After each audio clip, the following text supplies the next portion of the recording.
அனைவருக்கும் வணக்கம். இதில் தமிழ் ஒழி அப்படிங்கிற ஒரு இலக்கியவாதியை பற்றி பார்க்கலாம். இவர் பாரதிதாசனின் சீடர். படிக்கின்ற காலத்தில் சாதிய ஒடுக்குதலுக்கு ஆளானவர்.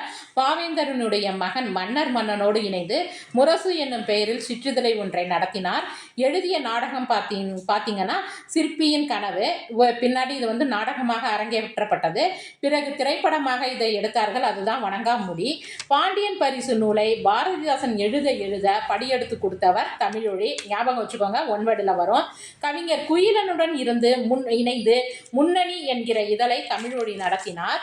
தமிழில் முதலாக மே தினத்தை பாடிய பெருமை கவிஞர் தமிழொழியையே சாரம். அண்டர்லைன் பண்ணிக்காங்க, முக்கியமானது. காரிருளை வென்று களி தீர்க்க மேலெழுந்த சூரியன் போல் மாமதி போல் வையத்தை சுற்றி வரும் மே தினமே நீ வருவாய் மின்னல் ரதமேறி அப்படிங்கிறது அந்த பாடல். கவிஞர் சுரதா கூறியது பார்த்தீங்கன்னா, சொல் நயத்திலும் புதிய உவமைகளும் ஆகச் சிறந்தவர் தமிழொழி.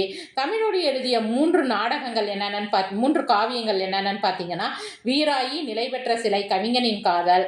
தமிழில் வந்த ஆய்வு நூல்களில் சிறந்தது சிலப்பதிகாரம். காவியமா நாடகமா? நன்றி, வணக்கம்.